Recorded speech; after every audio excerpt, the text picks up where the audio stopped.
Hello friends, welcome again to our channel OCS Kolkata. Myself Sujay Chaudhary. और आज हम आपके साथ डिस्कस करेंगे यूके वीजा कैसे मिलता है, क्या क्या डॉक्यूमेंटेशन चाहिए और कैसे हम वीजा को अप्लाई कर सकते हैं। और हमारे साथ आज हमारे कंपनी के जो वीजा हेड अर्नब चटर्जी है, तो थोड़ा सा उससे हम डिस्कस करेंगे और आपको डिटेल्स बताएंगे अबाउट द यूके वीजा।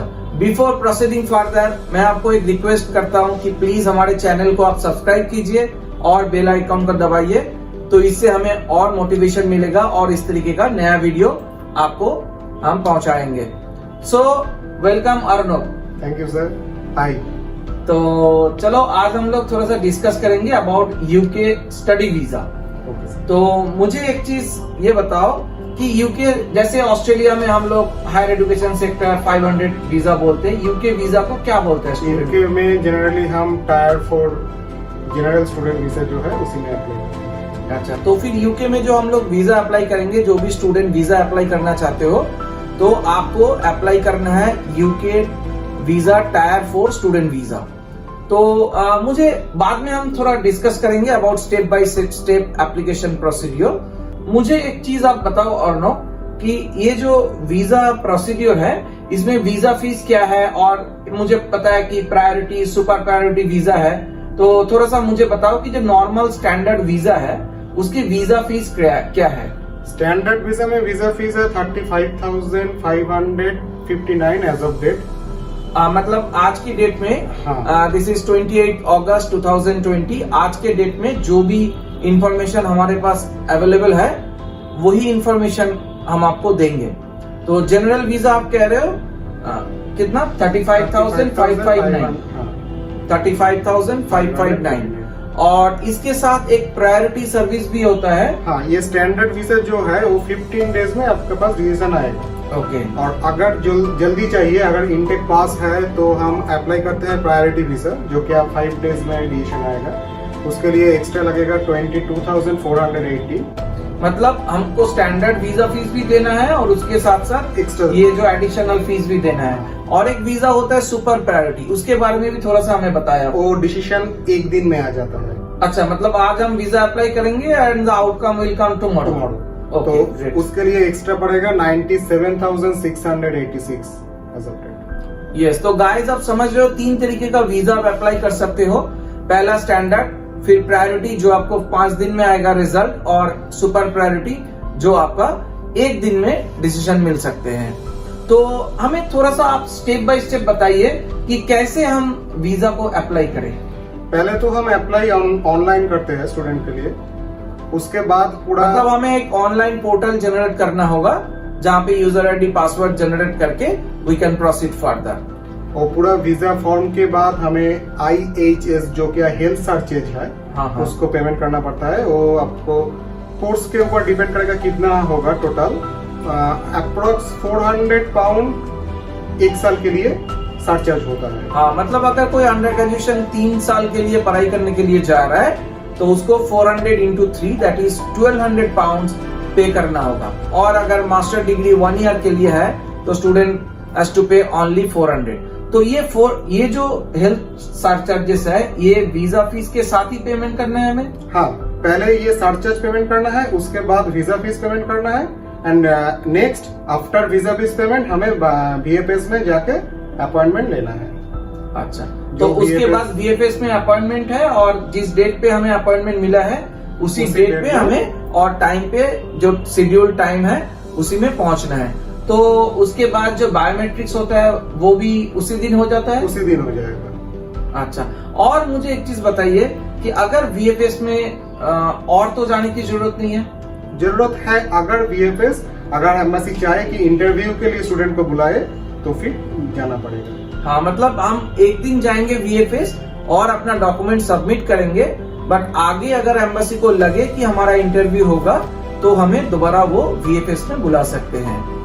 और मुझे थोड़ा सा आप स्टेप बाय स्टेप बताइए कि वीजा में क्या क्या डॉक्यूमेंटेशन लगता है? डॉक्यूमेंट के लिए फर्स्ट आपको पासपोर्ट तो चाहिए। अच्छा, मतलब क्या है कि देखो स्टूडेंट का पासपोर्ट होना चाहिए ऑफ कोर्स, एंड पासपोर्ट के साथ और पासपोर्ट जो है वो 6 मंथ वैलिडिटी होना ही चाहिए, मतलब 6 मंथ आगे पासपोर्ट को रहना चाहिए। और अगर प्रीवियस पासपोर्ट भी स्टूडेंट का है तो वो भी साथ साथ में जमा करना होता है। उसके बाद कास्ट जो यूनिवर्सिटी से मिलता है हमें, हाँ मतलब कंफर्मेशन, हमें तो पहले ऑफर लेटर आता है यूनिवर्सिटी से, उसके बाद हमें यूनिवर्सिटी को कंफर्मेशन भेजना पड़ता है कि yes I accept the offer, और कुछ यूनिवर्सिटीज को इनिशियल डिपॉजिट भी देना होता है। उसके बाद कंफर्मेशन जो लेटर आता है उसको ब्रिटिश में कास्ट बोलते हैं। तो कास्ट लेटर में सारा इंफॉर्मेशन मेंशन रहता है स्टूडेंट्स के बारे में।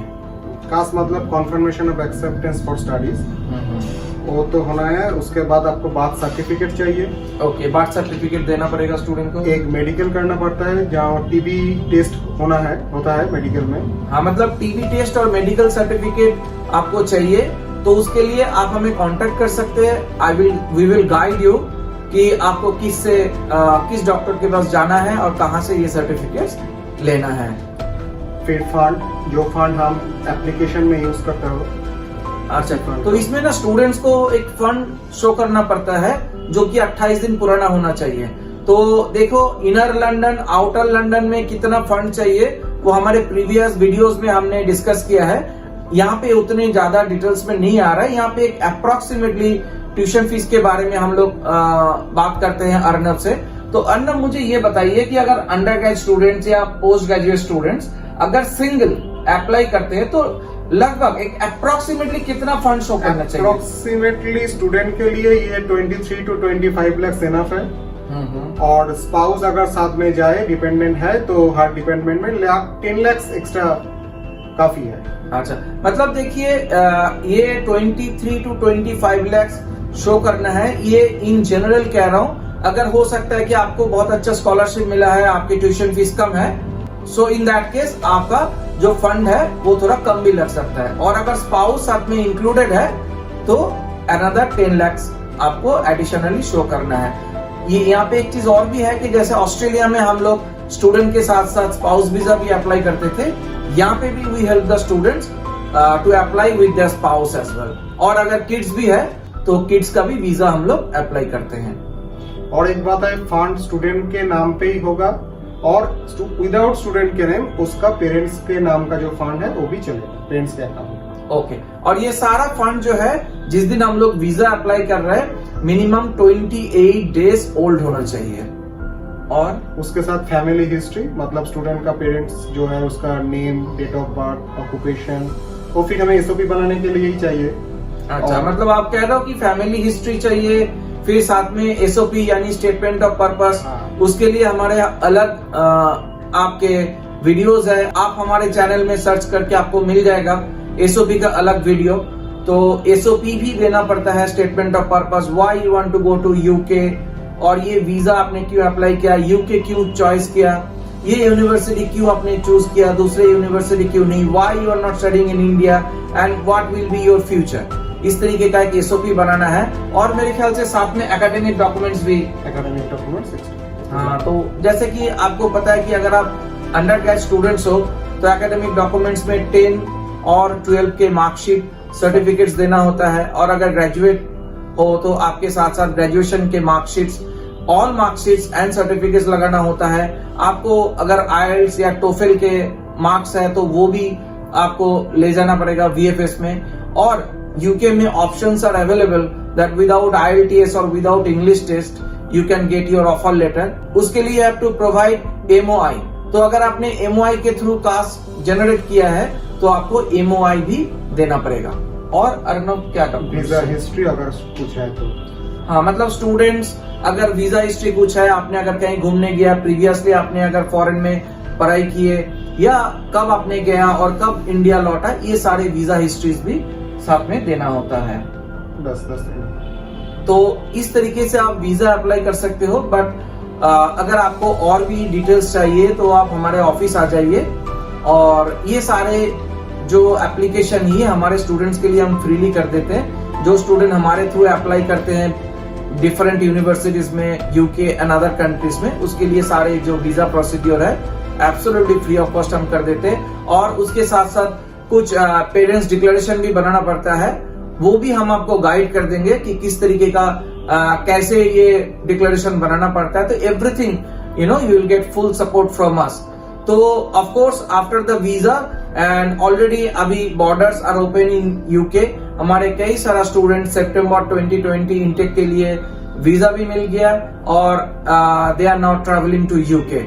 सो hopefully this video is helpful to you, and as you know that after reaching to UK you have to apply for your work permit, और ये आपको यूनिवर्सिटी से मिलता है ना। तो ये within 15 days you have to contact your university और वर्क परमिट वगैरह वहां से आपको कलेक्ट करना है।